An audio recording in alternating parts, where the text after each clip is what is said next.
네, 반갑습니다. 12월 26일 목요일 아침 시황입니다. 자, 크리스마스 시점에서 다우지수와 나스닥, S&P 500이 모두 다 랠리를 만들어내면서 마무리됐습니다. 조기 폐장이 되긴 했습니다만은 일단 네, 상승 마감했다는 것도 강하게 올랐다는 것은 굉장히 중요하죠. 자, 슬금슬금 시작했다가 장 막판에 땡겨 올라가면서 다우지수가 0.9%, 나스닥은 1.3%, S&P 500은 1.1% 상승 마감했습니다. 이 정도면 훌륭하지 않나 생각되는데요. 네, 자, 이 기대감들, 즉 산타랠리에 대한 어떤 향후 기대감 이런 것들이 우리나라 증시에도 계속 연결됐으면 좋겠습니다. 우리도 이제 3거래일밖에 안 남았거든요. 오늘, 내일, 그 다음에 월요일까지 해가지고 3일밖에 안 남았는데 이 3일 동안 열심히 올려서 2500포인트라도 좀 넘겨봤으면 좋겠습니다. 자, 뉴스 한번 볼게요. 지금 현재 뉴스 같은 경우는요, 그다지 뭐 특별한 뉴스든 별로 없습니다. 네, 어차피 연말 시즌 들어갔기 때문에 증시가 현재 시점에서 뭐 엄청난 상승을 보일 것이다 이렇게 보긴 좀 어려울 것 같아 보이고요. 특이한 어떤 뉴스들보다는 일단은 변화에 대한 그런 내용들 이런 것들이 좀 많지 않나 생각합니다. 자, 테슬라가 분위기가 좀 좋았던 것 같은데 현대차의 성탄 선물이라는 얘기가 나오네요. 미국 전기차 업체 테슬라의 주가가 7% 넘게 상승했다. 왜 그랬느냐? 현대차 덕분이다 라는 얘기가 나옵니다. 자, 이것은 현대차에게 좋은 얘기인가 아닌가를 봐야 되겠죠. 오늘 아침 현대차로부터 이른 크리스마스 선물을 받았다. 최소한 11만 2천 명이 테슬라의 슈퍼차저 충전 시스템의 잠재적인 고객으로 추가되었다 라고 되었습니다. 자, 현대차의 테슬라 충전기 어댑터 배포라는 덕분이다 라고 되어 있겠죠. 자, 현대차는 자사 전기차 고객의 충전 편의성을 높이기 위해서 NACS-DC 전기차 어댑터를 2025년 1분기부터 무료로 배포한다. 무료로 배포하는 거예요. 네, 무료가 중요하죠. 네, 이렇게 되는데 요 NACS-DC라는 이 부분이 테슬라가 쓰는 충전구 방식이다 이 얘기죠. 자, 이 충전구에 맞는 어댑터를 꽂으면 기존의 미국 표준인 CCS-DC 방식으로 제작된 전기차도 테슬라 충전기를 이용할 수 있게 된다라는 식으로 되는 겁니다. 그러니까 기존의 이 전기차들까지도 테슬라 충전기를 이용하게 된다라는 상황으로 나오다 보니까 이제 테슬라 쪽에 주가 상승률이 좀 커지게 되었다라는 거 되는 거죠. 자, 다시 말하면 테슬라 충전소 운영 수익에 기여할 수 있게 되었다. 이렇게 얘기가 나오는 겁니다. 그래서 테슬라가 이제 강하게 상승하면서 분위기를 좀 끌어올렸다. 자, 현대차가 좋은 일을 한 건가 아니면 나쁜 일을 한 건가는 잘 모르겠습니다만 근데 현대차 입장에서는 이 전기차 어댑터를 무료로 배포한다는 것 자체가 어떤 의미가 있느냐면 충전 스테이션의 그 폭을 넓게 가져갈 수 있는 상황이 되는 거죠. 즉 테슬라 입장에서도 이제 충전소 운영 수익이 증가하는 효과를 가져갈 수 있지만 현대차 같은 경우도 네, 테슬라 거를 못 쓰던 그런 자동차들이 테슬라 충전소를 이용할 수 있게 됐기 때문에 충전 플랫폼이 커졌다는 얘기가 되는 겁니다. 이렇게 되니까 네, 현대차도 좋은 소식, 그 다음에 테슬라도 좋은 소식 아니겠는가라는 생각이 좀 드네요. 네, 그래서 이쪽 부분에 대해서는 뭐 특별히 나쁠 것 같아 보이지는 않습니다. 네, 그래서 둘 다 괜찮은 형태다라고 되어 있고요. 자, 미국 은행들이 연준을 상대로 소송을 제기했다. 스트레스 테스트의 투명성이 부족한 거 아니냐라는 얘기가 나왔습니다. 연준 제도 변경 지침 발표한 지 하루 만에 지금 들고 일어났다는 얘기인데 지금 보면 연준의 스트레스 테스트 기준이 비공개로 설정되어서 은행 자본의 변동성과 불합리한 요구사항을 초래한다. 그러니까 스트레스 테스트라는 것이 뭐냐면 이제 외부의 어떤 압박감, 여기 써있네요. 은행의 재무 건전성을 점검하기 위한 제도다라고 해서 이제 은행의 어떤 그 손실이라든지 뭐 비용 이런 그 여러 가지 부분들이 금융위기와 같은 경기 침체 시기에 어느 정도 준비가 되어 있느냐라는 것에 대한 대처 능력 이런 것들을 평가하기 위한 부분이다 라고 되어 있습니다. 근데 이게 지금 비공개다, 열받는다 이 얘기죠. 왜? 이 기준을 알려줘라. 기준을 알려줘야지 내가 여기에 맞는 어떤 대응을 좀 잡거나 이렇게 할 거 아니겠느냐 라는 식의 얘기가 나오는 거죠. 그래서 지금 현재 시점에서는 이 투명성을 개선하고 은행 자본 요건 변동성을 줄이기 위해서 네, 요구사항을 변경할 예정에 있다라고 되어 있긴 합니다. 자, 은행들이 이제 강경 반응에 나선 상황이다라고 되어 있는데, 요거는 뭐 특별한 뉴스는 아니겠습니다만 이 스트레스 테스트가 약간 완화가 된다라고 본다라면은 네, 은행주들 입장에서는 긍정적인 요소가 나타날 수 있겠죠. 네. 자, 중국의 전기차 지출 때문에 일본차 급제동이 걸렸다. 혼다, 닛산 합병, 글로벌 3위 넘어온다라고 되어 있는데, 요 얘기 가지고 말 많죠? 네, 혼다하고 닛산이 합쳐가지고 진행된다라는 부분들인데, 자, 중국의 전기차 시장을 따라잡기는 조금 어렵습니다. 네, 그래서 그런 부분들은 약간, 네, 인정을 하고 넘어가긴 해야 될 것 같기는 한데, 이제 전 세계가 주목하고 있긴 하죠. 중국의 전기차가 너무 독과점적으로 움직이고 너무 치고 들어온 상황이 있다 보니까 결과적으로는 이쪽을 좀 견제하자라는 식의 얘기가 좀 나온 것 같아 보이죠.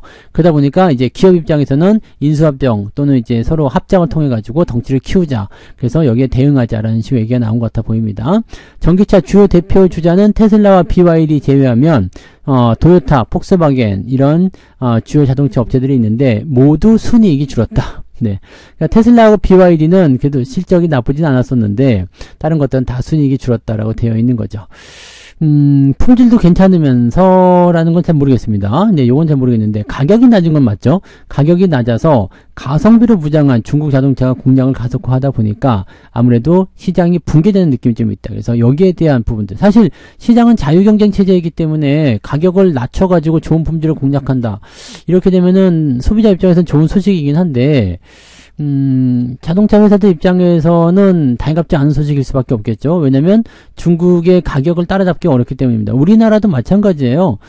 뭐 반도체 쪽에서 중국이 난입을 한다라는 부분들은요, 이걸 어떻게 막을 수가 없겠죠. 네, 당연히 막을 수가 없어요. 그래서 여기서 이겨낼 수 있는 방법은 초격차밖에 없는데, 전기차 쪽 같은 경우는 계속 부담스럽다고 얘기했었던 이유가 뭐냐, 중국을 이길 수 있겠습니까? 어차피 자동차의 품질이 초격차를 만들어내기는 좀 어렵죠. 배터리 같은 경우도 어느 정도 한계점에 있을 테고요. 그러다 보니까 반도체 같은 경우에 초격차를 계속 이뤄낼 수 있는 상황은 있겠습니다만, 자동차 같은 경우는 솔직히 얘기해서는, 네, 지금 삼성이나 LG 같은 경우도, 네, 전기차 만들겠다 하고 시장에 진출하면 만들 수가 있는 상황이 됐잖아요. 그러니까 그러다 보니까 아무래도 이쪽 부분에서는 쉽지는 않아 보인다라는 얘기가 되는 거죠. 그래서 이러다 보니까 이제 전기차에 대한 어떤 수요를 조금, 네, 제거시키고 내연기관 자동차로 다시 넘어가는 거 아니냐, 이런 상황이 좀 있죠.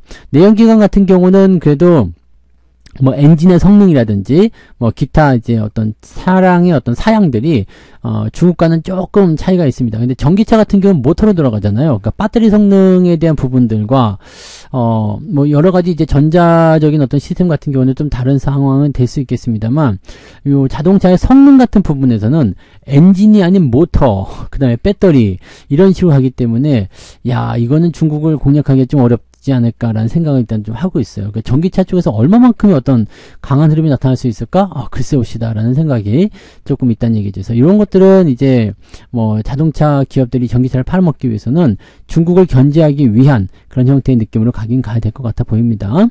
자, 반도체 베팅한 동학개미가 받은 성적표는 마이너스 32.48%다. 네, 반도체뿐만 아니겠죠. 근데 전체적으로 다 떨어졌기 때문에, 네, 미국 쪽에서는 지금 테슬라가 69%, 팔란티아 테크놀로지스가 396% 이렇게 나와 있는데, 지금 보면 LG화학, SDI, 삼성전자로 해가지고, 네, 손실률이 좀 이렇게 발생되었다. 삼성전자가 30%가 넘진 않았을 텐데, 경우에 따라서는 이제 8만원대 이상 매수하신 분들은, 네, 그 정도 나왔을 수도 있겠죠. 네. 일본 같은 경우도 올라간 종목도 있는데, 한국만 유일하게 올라간 종목이 없네요. 네, 그래서 이쪽 부분들, 순매수 상위 5개 종목이 모두 손실 보고 있다. 특히, 레버리지나, 네, 이런 부분들도 지금, 코스닥, 그 다음에 코스피, 둘 다 하락세를 보였기 때문에 떨어진 상태가 된 거고, 이게 고점 대비가 아닌가 싶긴 한데요. 네. 자, 그 다음에 LG화학하고 SDI, 이쪽은 이제 2차전지 쪽이니까 떨어지는 모습이 있었던 거고, 그래도 그나마 좀 나은 거 아닌가 싶은 생각도 좀 있습니다만, 다른 나라하고 비교해보면은 좀 형편없긴 합니다. 연말이 되니까 이제 이런 부분들을 계속, 네, 체크하고 있는 것 같아 보이긴 하네요. 자, 상장사 10곳 중에서 6곳이 목표 가격을 하향시켰다.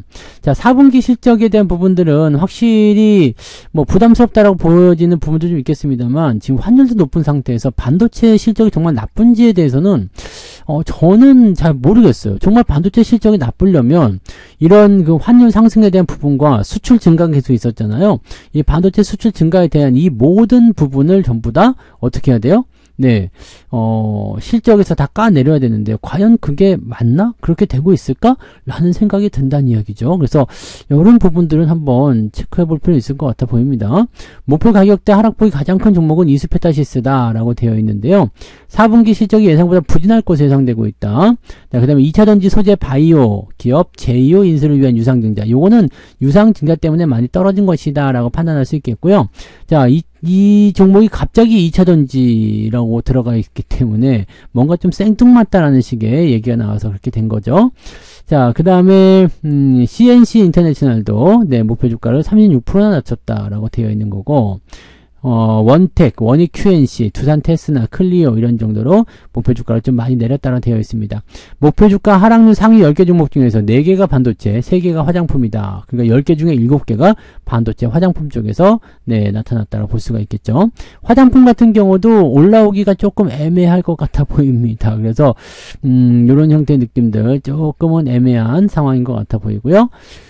시총이 2000조가 깨졌으니까 이제 공포에 사라, 증권사 니들이 좀 사라 라고 얘기하고 싶은데, 증권사 애들이 좀 열심히 사주고 홍보를 좀 많이 해줘야 되는 거 아닙니까? 근데 여전히 국장 빠지고 해외 시장 가자고 얘기하고 있는 애들이 개인 투자자 되면 사라고 하면 되겠습니까? 니들이 좀 사라 라고 얘기했으면 좋겠는데.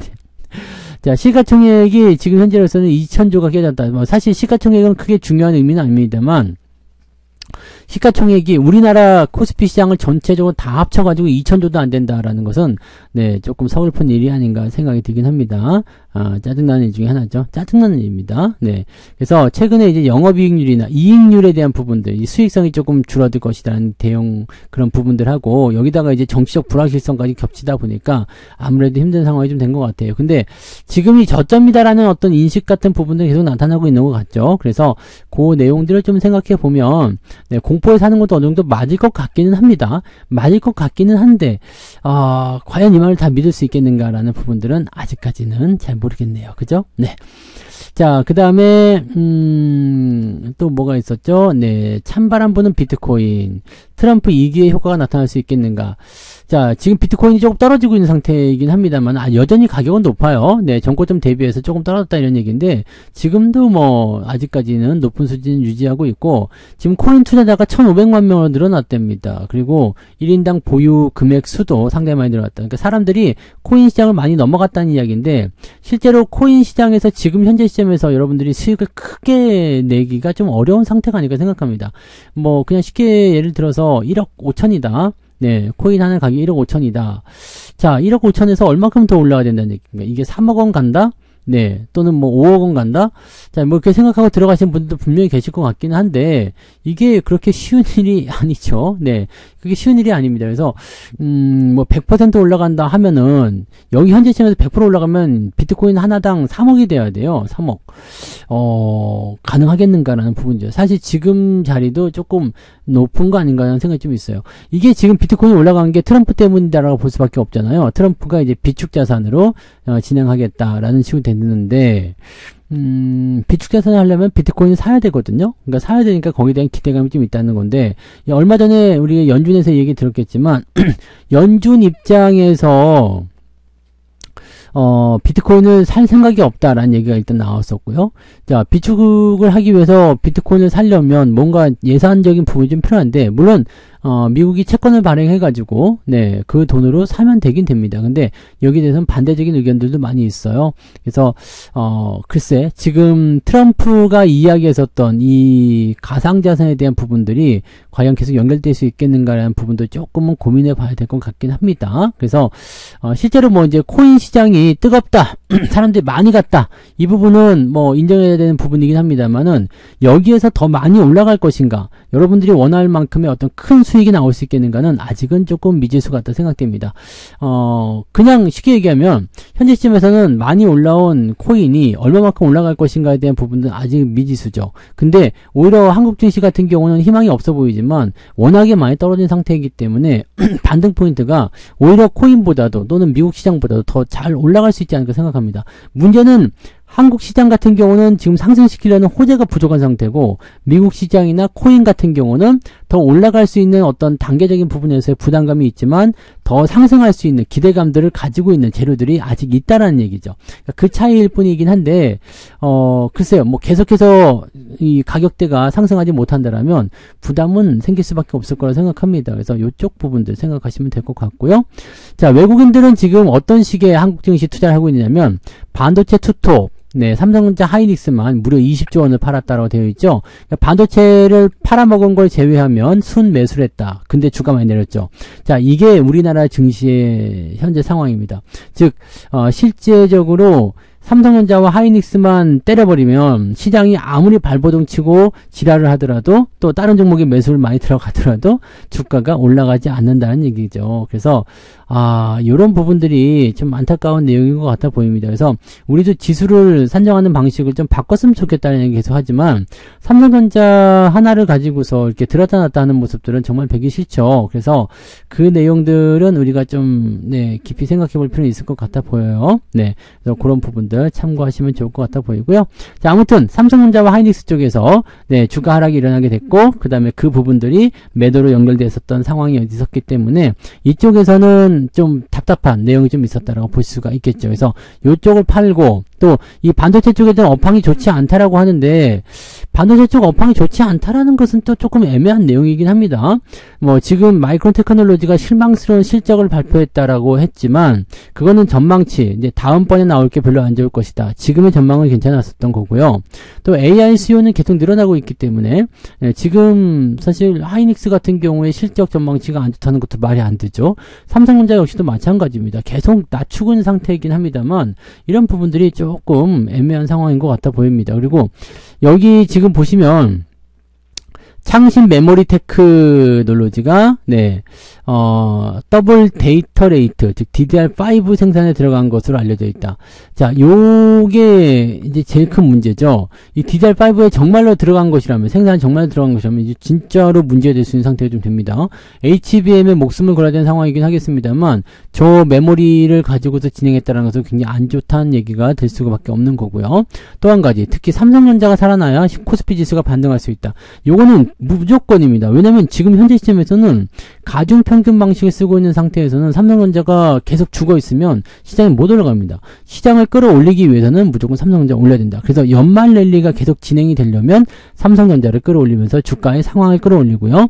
어느 정도 지금 코인이나 미국장이 약간씩 쉬어갈 때, 미국은 다시 반등 나왔지만 약간 쉬어가고 있는 이런 느낌을 좀 줄 때 국내장이 삼성전자를 통해서 상승 흐름을 만들어내게 되면 이 상태가 됐을 때는 분위기가 확 달라질 수가 있습니다. 투자 심리가 뭐야 저쪽이나 이쪽 가봤는데 별로네. 이제는 한국 시장이 바닥 잡고 올라가는구나. 이런 식의 얘기가 나올 수 있기 때문에 그렇게 됐을 경우에 투자 심리가 좀 살아나는 효과가 나타날 수 있겠죠. 그러니까 삼성전자의 건재함을 보여줘야지 주식시장이 안정을 타줄 것이다. 이런 소리는 중요하지 않아요. 왜냐면 삼성전자가 올라가야지 거기에 상응하는 주가 상승이 일어날 수밖에 없다. 라는 식으로 얘기가 나올 수 있는 내용이 되는 거니까요. 그래서 삼성전자가 건재함이 아니라 지수를 올리고 싶으면 지들이 삼성전자를 무조건 사게 됩니다. 그러면 좋은 얘기가 나오기 시작할 거란 이야기죠. 그게 언제냐라는 부분들을 생각해야 되는 거지만 그 내용들 잘 보셔야 될 것 같아 보입니다. 자, 그 다음에 뭐 특이한 부분들은 뭐 얘기라는 건 특이한 건 없습니다. 뭐 이제 주중에 한번 쉬었던 거고 미국장도 같이 쉬는 날이기 때문에 특별한 내용은 별로 없어 보이고요. 그냥 일단 지금 현재 보면 코인 투자자가 크게 늘어났다는 것과 미국 시장으로 넘어간 사람도 크게 늘어났다는 것. 실제로적으로 코인에서도 또는 미국장에서도 과거에 매수했었던 분들이 수익이 많이 나는 상황이 벌어지게 되면서 그 수익률을 보고 국장에 투자했던 사람들이 실망감을 느끼고 떠나는 상태. 지금이라도 팔고 떠나야 되겠다라는 생각들 하시는 분들이 많이 계신다는 얘기죠. 자, 이런 부분들은 일단 정치적 불확실성이든 아니면 그 외에 다른 내용이든지 간에 이런 것들이 해소가 되면서 우리한테 조금 더 긍정적인 어떤 이슈 분위기들을 좀 만들어줘야 될 거라고 생각이 됩니다. 그런 것들이 좀 나와줘야 될 것 같다 보여집니다. 자, 어쨌든 지금 요 정도 상황 보시면 될 것 같아 보이긴 하는데 특별하게 중요한 얘기는 없었고요. 네, 미국장에 대한 부분이나, 네, 이런 것들이 이제 상승세를 좀 타고 들어갔기 때문에, 특히 기술주 쪽이죠. 이쪽이 상승세를 타고 들어갔기 때문에, 환율이 조금 안정화되는, 지금 1460원까지 올라갔다는 얘기가 있는데, 네, 환율이 조금 안정화되고, 그 다음에 삼성전자의 반등을 통해서 어느 정도 주가가 상승해 줄 수 있는 효과만 만들어주게 된다면, 우리 증시도 연말 랠리를 통해서 충분히 투심을 회복시킬 수 있을 것이라 생각됩니다. 물론 개인 투자자들은 주가가 올라갈 때마다 또 때리는 형태로 진행될 수는 있겠습니다만, 요거는, 네, 뭐 그렇다고 하더라도 거쳐가야 되는 과정이기 때문에, 네, 결과적으로는 밑에서 계속해서 푸시업을 해주는 그런 매수가 좀 있어야 되고요. 연기금에도 찔끔 사다가 팔아먹는 거 이렇게 하면 안 되고, 금융투자에도 찔끔 사다가 팔아먹는 거 이렇게 하면 안 되겠죠. 계속 연속성 만들어서 매수가 들어가지고요. 이렇게 올라가면 떨어져야 되는데 라는 상황이 됐음에도 불구하고 또 추가적인 상승이 나타나는 그런 형태로 진행이 되어야지 시장에 조금 더 좋은 형태의 모습이 만들어질 것 같다 보여집니다. 자, 아직은 불투명하긴 합니다만 기대감을 좀 걸고 출발하셨으면 좋겠습니다. 그래서 오늘은 여기까지 이야기 드리고요. 저는 장중시황 때 다시 오도록 하겠습니다. 자, 오늘도 파이팅 하시고요. 연말 랠리 쭉 이어가도록 해보자고요. 자, 파이팅 하시기 바랍니다. 고맙습니다. 본 방송에서 제공되는 모든 정보는 투자 판단의 참고 자료이며 투자의 최종 책임은 본 방송을 이용하는 본인에게 있습니다.